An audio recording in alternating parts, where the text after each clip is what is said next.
Hello प्यारे बच्चों, जय हिंद, वंदे मातरम। बच्चों, स्वागत है आपका हमारे YouTube channel SK point coaching classes में। बच्चों, आज हमने कक्षा 9 की कक्षा 9 का एक आदर्श प्रश्न पत्र लिया है जो सामाजिक विज्ञान से संबंधित है। ठीक है, जो 2024 की परीक्षा से संबंधित है। बच्चों, आप लोग इस वीडियो को अंत तक देखेंगे और पूरा देखेंगे और उम्मीद करते हैं बच्चों 70 में से आपको लगभग 65 नंबर का पेपर जरूर फंसना चाहिए। आपके यूपी बोर्ड एग्ज़ाम में 65% का नंबर अवश्य आना चाहिए बच्चों। और ये यूपी बोर्ड का पेपर है। ठीक है बच्चों, यूपी बोर्ड का पेपर है, यूपी बोर्ड। ठीक है, यूपी बोर्ड से संबंधित है। ओके बच्चों, देखिए बच्चों, जैसा कि आप देख सकते हैं आपका जो पूर्णांक होगा बच्चों वो 70 नंबर का होगा। समय 3 घंटे 15 मिनट का होना है बच्चों। सामान्य निर्देश दिए हुए हैं, जैसा कि देख सकते हैं बच्चों। लिखा है, ठीक है, लिखा है कि प्रश्न पत्र में प्रारंभ के 15 मिनट परीक्षार्थी को सिर्फ प्रश्न पत्र पढ़ने के लिए निर्धारित हैं। इसमें आप अच्छे से अपना प्रश्न पत्र पढ़िए। ठीक है, फिर लिखा है यह प्रश्न पत्र 2 खंडों में विभाजित है, आ और बा में। खंड आ 20 अंक यानी कि बहुविकल्पी प्रश्न हैं। खंड बा में 50 अंकों का, इसमें 1 से 2 तक वर्णनात्मक प्रश्न हैं। मानचित्र वगैरह इसमें संबंधित हैं। विश्व का मानचित्र हो सकता है, इसमें भारत का मानचित्र हो सकता है। तो 2 चीज़ें बिल्कुल कायदे से अच्छे से याद करके आना है, विश्व का मानचित्र और भारत का मानचित्र। सिर्फ 2 ही, क्योंकि इसमें 2 ही पूछे जाएंगे, एक विश्व का मानचित्र आएगा, एक भारत का मानचित्र आएगा। ओके बच्चों, फिर आगे है कि प्रत्येक प्रश्न पत्र के लिए निर्धारित अंक उनके सम्मुख अंकित हैं। ठीक है, और क्या है बच्चों, दिए गए मानचित्र के उत्तर पुस्तिका में मजबूत करने के लिए संलग्न करना आवश्यक है, यानी कि अच्छे से बांधना जरूरी है इसको मजबूत करने के लिए। दृष्टिबाधित परीक्षार्थियों के लिए मानचित्र कार्य के स्थान पर अलग से प्रश्न लिखने के दिए गए हैं, यानी कि जो दृष्टिबाधित छात्र होते हैं उनको ही सिर्फ प्रश्नों के उत्तर लिखने हैं, बाकी किसी को नहीं, बाकी सबको मानचित्र पे दर्शाना है। ओके बच्चों, आगे बढ़ते हैं। जैसा कि देख सकते हैं आप लोग, आपका खंड आ शुरू हो चुका है, जो 20 नंबर के प्रश्नों पर आधारित है, यानी कि 20 प्रश्न होंगे। प्रत्येक प्रश्न यानी 20 प्रश्न होंगे, प्रत्येक प्रश्न 1 नंबर का होगा, टोटल 20 नंबर का होगा। ओके बच्चों, तो पहला विकल्पी प्रश्न है। ठीक है, बहुविकल्पी है। बहुविकल्पी का पहला कहता है, रूस की 1917 अक्टूबर की क्रांति का परिणाम क्या हुआ था? जारशाही का सशक्तिकरण हुआ था। गलत है बच्चों, जारशाही का अंत हुआ था, यही सही है। बाकी ये जो मतलब 2 दलीय राजनीतिक व्यवस्था लागू हो गई थी, ये भी गलत है। बहुदलीय राजनीतिक व्यवस्था लागू की गई थी, ये भी गलत है। इसका राइट आंसर है जारशाही का अंत हुआ था, जार जो था उसका अंत हुआ था। ठीक है बच्चों, आगे बढ़ते हैं हम लोग। ठीक है, अगला क्वेश्चन है, जैसा कि देख सकते हैं बच्चों आपकी स्क्रीन पे है, लिखा है। ठीक है, जैसा कि देख सकते हैं लिखा है, डेमोक्रेसी शब्द किस भाषा से संबंधित है? तो डेमोक्रेसी शब्द जो है बच्चों यूनानी भाषा से संबंधित है। बाकी आपका लैटिन भाषा भी गलत है, अंग्रेजी भाषा भी गलत है, जर्मनी भाषा भी गलत है। ठीक है, यूनानी शब्द, अगर जो परीक्षा में बच्चों यूनानी ना आ जाए, उसकी जगह ग्रीक लिख के आ जाए तो आप ग्रीक को लगाएंगे। ठीक है बच्चों, ग्रीक भाषा जो आती है पेपर में तो ग्रीक भाषा लगाएंगे। यूनानी भाषा और ग्रीक भाषा लगभग एक से मैच होती है, तो यहाँ पे भी बच्चों ग्रीक भाषा शब्द नहीं दिया है, इसलिए यूनानी हम लगाते हैं। अगर परीक्षा में ग्रीक भाषा का शब्द आता है तो आप ग्रीक भाषा लगाते हैं। ओके बच्चों, आगे हम लोग बढ़ते हैं।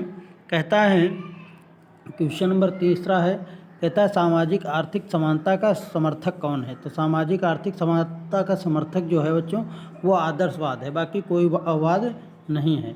इसका राइट आंसर जाएगा दा के साथ। ओके बच्चों, क्वेश्चन नंबर 4 कहता है कि फ्रांसीसी समाज में, ठीक है, यानी कि फ्रांसीसी समाज में टाइथ, ठीक है, फ्रांसीसी समाज में टाइथ नामक कर की वसूली कौन सा वर्ग करता था? तो पादरी वर्ग था बच्चों।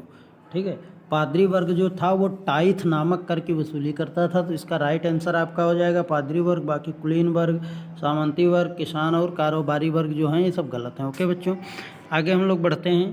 क्वेश्चन नंबर 5 कहता है, निम्नलिखित में से कौन सा तत्व भारतीय संविधान की भावना के विपरीत है? यानी कौन सा? तो जैसा कि आप देख सकते हैं बच्चों, क्वेश्चन नंबर 5 है, कहता है निम्नलिखित में से कौन सा तत्व भारतीय संविधान की भावना के विपरीत है? स्वतंत्रता है, ठीक है, समानता है, धर्मनिरपेक्षता है, सांप्रदायिकता, यही गलत है। ठीक है बच्चों, यही नहीं है, तो इसका कहता है नहीं है, तो ये राइट आंसर इसका जाएगा डी के साथ, सांप्रदायिकता, यानी कि भारतीय संविधान सांप्रदायिकता को बढ़ावा नहीं देता। ओके बच्चों, आगे बढ़ते हैं हम लोग। ठीक है, जैसा कि देख सकते हैं बच्चों, लिखा है बुग्याल किसे कहते हैं। तो बुग्याल जो होता है, बुग्याल ऊंचे पहाड़ों में स्थित घास के मैदान होते हैं, गलत है। द्वाब में स्थित घास के मैदान है, ये भी गलत है। दक्षिण भारत के घास के मैदान है, ये भी गलत है। कुमाऊं और गढ़वाल की निचली घाटियों के शुष्क व सूखे इलाके हैं, यही राइट आंसर है इसका बच्चों। ठीक है, यही राइट आंसर है। कुमाऊं और गढ़वाल की निचली पहाड़ियों के जो शुष्क और सूखे इलाके होते हैं उन्हीं को बुग्याल कहते हैं। ओके, आगे बढ़ते हैं बच्चों हम लोग। ठीक है, आगे बढ़ते हैं। कहता है बच्चों, ठीक है, कहता है मार्सिले, कहता है, ठीक है, कहता है मार्सिले क्या है। तो मार्सिले जानते हो बच्चों, फ्रांस का राष्ट्रगान है। इसका राइट आंसर बी हो जाएगा, फ्रांस का राष्ट्रगान। बाकी ये तीनों ऑप्शन गलत हो जाएंगे आपके। अगला है बच्चों, कहता है कि निम्नलिखित में से कौन सा तर्क लोकतंत्र के अर्थ के विपरीत है। तो इसका राइट आंसर जो जाएगा बच्चों, लोकतंत्र के विपरीत है। तो लिखा है लोकतंत्र जनता के लिए शासन है, सही है। लोकतंत्र लोक कल्याणकारी योजनाओं को चलाया जाता है, सही है। लोकतंत्र में एक ही धर्म को मानने वाले लोग होते, यही गलत है। तो इसका राइट आंसर बच्चों जाएगा सी के साथ, सा के साथ। ओके, आगे बढ़ते हैं बच्चों। क्वेश्चन नंबर आपका 9 है, जैसा कि आप देख सकते हैं आपकी स्क्रीन पे है बच्चों। लिखा है बच्चों, कहता है, ठीक है, कहता है संविधान में वर्णित पंथ निरपेक्षता का क्या अर्थ है। ठीक है, तो नागरिकों को किसी, यानी कि पंथ निरपेक्षता किसे कहते हैं, इसके बारे में पूछा गया है। तो लिखा है नागरिकों को किसी एक धर्म को मानने की स्वतंत्रता रहती है।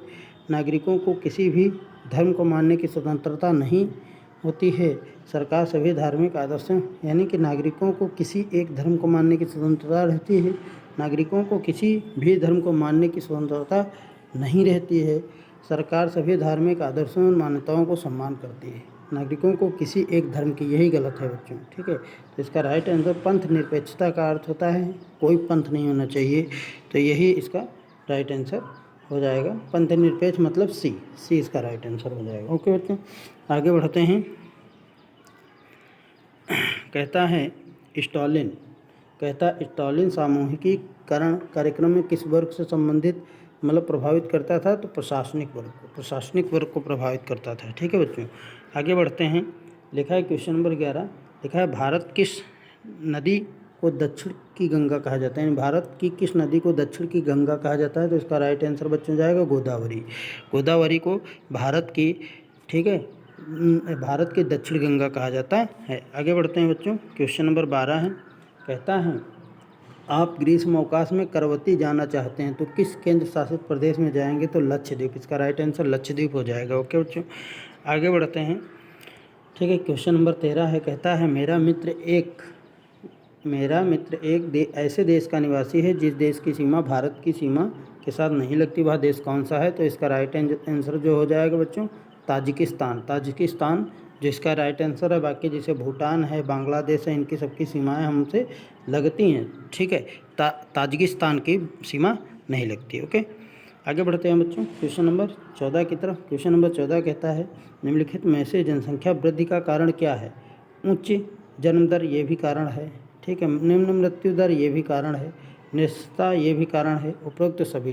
तो इसका जो राइट आंसर जाएगा बच्चों वो उपरोक्त सभी के साथ जाएगा, यानी कि डी नंबर इसका सही हो जाएगा। ओके, आगे बढ़ते हैं बच्चों। क्वेश्चन नंबर 15 है आपका, कहता है, ठीक है, निम्नलिखित में से कौन सा प्राथमिक गतिविधि नहीं है। तो प्राथमिक गतिविधि नहीं है, कृषि प्राथमिक गतिविधि है, खनन प्राथमिक गतिविधि, उत्खनन प्राथमिक गतिविधि, बैंकिंग द्वितीयक है। ठीक है बच्चों, तो इसका जो राइट आंसर जाएगा वो राइट आंसर बैंकिंग के साथ जाएगा। ओके, आगे बच्चों कहता है 16 नंबर कहता है कि निम्नलिखित में से कौन एक गैर आर्थिक गतिविधि है जिसमें धन की कमाई नहीं होती है। आर्थिक माने धन। ओके बच्चों, तो इसमें देख सकते हैं बच्चों इसका राइट आंसर जो जाना चाहिए बाज़ार में मछली बेचना, ये है। ठीक है, एक निजी फर्म में काम करना ये भी है, परिवार के लिए खाना बनाना यही नहीं है। ठीक है, बाकी सब हैं। तो इसका जो राइट आंसर जाना चाहिए बच्चों परिवार में खाना बनाना, यही गलत हो सकता है। ठीक है, यही गलत है। ओके, आगे बढ़ते हैं बच्चों। लिखा है, ठीक है, आगे लिखा है कि भारत की जलवायु को प्रभावित करने वाला कारक कौन सा नहीं है। तो अक्षांश है, कर्क रेखा है, वायुदाब व पवन है। तो इसका मतलब जो राइट आंसर जाएगा बच्चों वो जनसंख्या के साथ जाएगा। तो जनसंख्या डी इसका विकल्प राइट है। ओके, आगे बढ़ते हैं बच्चों। कहता है क्वेश्चन नंबर 18 कहता है निम्नलिखित में से खाद्य असुरक्षित वर्ग कौन सा है। ठीक है, तो खाद्य से असुरक्षित वर्ग कौन सा है, मिल मजदूर, यही इसका राइट आंसर है। ठीक है बच्चों, 19 का विकल्प नंबर 19 देखते हैं। लिखा है एक व्यक्ति कागजों से लिफाफे बना रहा है, उसकी गतिविधि किस क्षेत्र में सम्मिलित किए जाना चाहिए। ठीक है, तो माध्यमिक क्षेत्र में जाना चाहिए, यही इसका राइट आंसर है। ठीक है बच्चों, आपका क्वेश्चन नंबर 20 है, विकल्पीय नंबर 20। आपके विचार में भारत किस क्षेत्र में रोजगार के सर्वाधिक अवसर सृजित कर सकता है। प्राथमिक क्षेत्र में, द्वितीय क्षेत्र में, तृतीय क्षेत्र में, आबा। ठीक है, दोनों में, यानी प्राथमिक द्वितीय दोनों में। तो इसका जो राइट आंसर जाएगा बच्चों, ठीक है, दा इसका राइट आंसर हो जाएगा। ओके बच्चों, तो आपको यहाँ तक कैसा लगा विकल्पी, आप लोग हमें कमेंट में अवश्य बताएं और हमारे channel ESK point coaching classes को अवश्य सब्सक्राइब करें। ठीक है बच्चों, आगे जैसा कि हम आपको दिखा रहे हैं पूरा पेपर, पूरा वीडियो देख के जाएंगे बच्चों। ये आपका वर्णनात्मक प्रश्न चालू हुआ है, जैसा कि देख सकते हैं आपका वर्णनात्मक प्रश्न है 20 नंबर। ठीक है, करवा चुके हैं। तो इसमें लगभग 80 शब्दों में उत्तर देना है। तो पहला कहता है बच्चों कि भारत में चरवाही टैक्स का चरवाहों के जीवन पर क्या प्रभाव पड़ा, किन्हीं 2 कारणों का उल्लेख करो। ठीक है, दूसरा क्वेश्चन इसी का अथवा कहता है वो नहीं करना, तो अथवा करिए। तो अथवा कह रहा अपराधी जनजाति अधिनियम का। ठीक है, धुमंत किस्म के लोगों पर पड़ने वाले 2 प्रभावों के कारण लिखे, जो घुमंत होते थे, घूमने वाले होते थे। ठीक है बच्चों, दूसरा क्वेश्चन है लोकतांत्रिक शासन व्यवस्था को सरकार के अन्य स्वरूपों की अपेक्षा बेहतर क्यों माना जाता है। इसके पक्ष में 2 तर्क दीजिए। अगर जो आपको नहीं आता है तो अथवा दिया हुआ है, ये करिए। किसी भी देश की लोकतांत्रिक शासन व्यवस्था के लिए संविधान क्यों आवश्यक होता है, इन्हीं 2 कारणों का उल्लेख कीजिए जो आपकी दृष्टि से अति आवश्यक हो। ओके बच्चों, अगला क्वेश्चन है बच्चों, कहता है तीसरा कहता है यदि भारत के मैदानी क्षेत्र में गंगा नदी नहीं होती, यानी कि ना होती, तो मैदानी क्षेत्र का इसका क्या प्रभाव पड़ता। तो यानी कि कहता है अगर जो भारत के मैदानी क्षेत्रों में गंगा नदी नहीं होती तो मैदानी क्षेत्रों पर क्या प्रभाव पड़ता है, ये इसको स्पष्ट करना है आपको। अगर जो सपोज दैट जैसे ये क्वेश्चन आपको नहीं आता है तो इसके अथवा में आपको दे रखा है बच्चों, यहाँ पे देख सकते हैं जैसा कि दे रखा है कि भारत का उपमहाद्वीपीय की संज्ञा क्यों दी जाती है, यानी कि भारत को उपमहाद्वीप क्यों कहा जाता है, इसके 2 कारण बताइए। ठीक है, इसके 2 कारण लिखने हैं। अगला है क्वेश्चन बच्चों, क्वेश्चन नंबर 4 है, कहता है भूमि श्रम, भौतिक पूंजी और मानव पूंजी में से किससे आप सबसे अच्छा समझते हैं, क्यों। ठीक है, अगर ये आता है नहीं आता है तो अथवा दिया है क्या, शिक्षित बेरोजगारी भारत के प्रमुख समस्या है, इस समस्या में अपना मत स्पष्ट कीजिए। यानी शिक्षा की बेरोजगारी बहुत है इस भारत में, इस पर अपने विचार देने हैं। ओके बच्चों, तो ये रहा का अगला क्वेश्चन है बच्चों। ठीक है, कहता है किन्हीं 150 शब्दों में इनके उत्तर देने हैं। ठीक है, 150 शब्दों में इनके प्रश्नों के उत्तर देने हैं आपको। ठीक है, जैसा कि देख सकते हैं बच्चों 150 शब्दों में पहला है, लिखा है फ्रांस की क्रांति कब हुई, इस क्रांति के विश्व को किस प्रकार से प्रभावित किया है। ठीक है, ये लिखिए। अगर जो ये नहीं आता है तो ये लिखिए समाजवाद से क्या तात्पर्य है, समाजवादी किस प्रकार का परिवर्तन चाहते थे। ठीक है, तो 2 में से कोई एक कर सकते हैं। आपका छठा क्वेश्चन जैसा दिया है बच्चों, देख सकते हैं मूल अधिकार से आपका क्या आशय है, वर्तमान संदर्भ में अभिव्यक्ति की स्वतंत्रता के अधिकार की आलोचनात्मक विवेचना कीजिए। अगर ये नहीं आता है तो ये करिए। ठीक है, गठबंधन सरकार का क्या अर्थ है, गठबंधन सरकार के परिप्रेक्ष्य में प्रधानमंत्री की शक्तियों मतलब प्रधानमंत्री की शक्तियों की विवेचना कीजिए कि प्रधानमंत्री की शक्तियाँ क्या है। तो छठे के 2 दिए हैं, 2 में से कोई एक करना होता है। आगे बच्चों देखिए, आपका क्वेश्चन नंबर 7 है, कहता है कि मानसून से क्या तात्पर्य है। ठीक है, मानसून के वापसी का क्या अर्थ है, उदाहरण देकर ठीक है स्पष्ट कीजिए। अगर आपको ये नहीं आता है तो इसके नीचे भी एक दिया है, जनसंख्या वृद्धि के महत्वपूर्ण घटकों का उल्लेख कीजिए। 1981 से भारत की जनसंख्या वृद्धि दर घटने के क्या कारण थे, किन्हीं 4 कारणों का उल्लेख कीजिए। अगर जो ये दोनों में से कोई एक करना है। 8वां क्वेश्चन है, लिखा हरित क्रांति का क्या अर्थ है, भारत में खाद्यान्न में आत्मनिर्भर बनाने में हरित क्रांति का क्या योगदान है, स्पष्ट कीजिए। खाद्य सुरक्षा में किसे कहते हैं, भारत में खाद्य सुरक्षा कैसे सुनिश्चित की जा सकती है, स्पष्ट कीजिए। अथवा में दिया है, दोनों में से कोई एक करना है। ठीक है बच्चों, आपके यह मानचित्र से संबंधित क्वेश्चन है, जैसा कि देख सकते हैं। ये मानचित्र में लिखा है निम्नलिखित स्थानों में दिए गए विश्व के रेखांकित चित्रों में द्वारा, ठीक है, चिन्ह में, यानी कि ऐसा चिन्ह दिया है हमें, द्वारा नाम सहित दर्शाइए कि सही नाम क्या है, अंकन का 1 यानी 1/2 यानी आधा नंबर मिलेगा सही निर्धारण करने का। तो ये आपका देख सकते हैं बच्चों, ये आपका दिया हुआ है मित्र राष्ट्र से सम्मिलित किसी एक देश का नाम, ठीक है, केंद्रीय मतलब शक्ति में सम्मिलित किसी एक देश का नाम, भारत के उस राज्य का नाम जहाँ पर, ठीक है, गुज्जर बकरवाल समुदाय के लोग रहते हैं, अफ्रीका का वह क्षेत्र जिसे मसाई लैंड कहा जाता है, ठीक है, वह स्थान जो, ठीक है, 1789 की क्रांति के समय फ्रांस की राजधानी थी। ये वाला केवल दृष्टिबाधित छात्रों के लिए नीचे प्रश्न दिए गए हैं, जैसा कि देख सकते हैं बच्चों। इन प्रश्नों के उत्तर देने हैं उनको, ठीक है। वही जो प्रश्न ऊपर फिर निर्देश लिखा है, निर्देश भारत के मानचित्र में निम्नलिखित को दर्शाए, यानी कि पहला विश्व का मानचित्र था, फिर भारत का मानचित्र है। इसमें भी आपको इनके दिशा निर्देश दिए हैं, जैसा कि लिखा है बच्चों। भारत में पश्चिम घाट में पूर्वी घाट तक बहने वाली नदी का नाम लिखिए, उसका चिन्ह ये होता है, ठीक है बच्चों। राजस्थान के मरुस्थल का नाम लिख करके चिन्ह दर्शाना है, ये राजस्थान के मरुस्थल का चिन्ह है। भारत में पूर्वी तट पर स्थित एक बंदरगाह, ठीक है, बंदरगाह का चिन्ह दर्शाइए और सही यानी कि लिखना है, ठीक है। बंदरगाह का चिन्ह होता है। उत्तर प्रदेश की राजधानी के लिए ये चिन्ह को दर्शाना है, नाम सही दर्शाइए। गुजरात में स्थित खाड़ी, ठीक है बच्चों, खाड़ी का नाम और उसका चिन्ह लिखना है। ओके बच्चों, तो इस प्रकार से प्रश्न दिए थे। अब ये दृष्टिबाधित जो बच्चे होते हैं उनके लिए प्रश्न है कि दृष्टिबाधित परीक्षार्थियों हैं तो मानचित्र में कार्य विकल्प के रूप में इनको लिखना है बच्चों, ठीक है।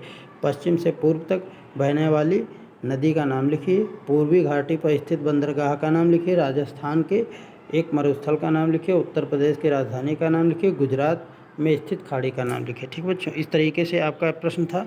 आप लोगों को कैसा लगा आप लोग हमें कमेंट में अवश्य बताएं, और हमारे यूट्यूब चैनल, ठीक है, एसके पॉइंट कोचिंग क्लासेस को सब्सक्राइब अवश्य करें, और आप लोग कमेंट में बताएं आप लोग कहाँ से देख रहे हैं। ओके बच्चों, जय हिंद, जय भारत।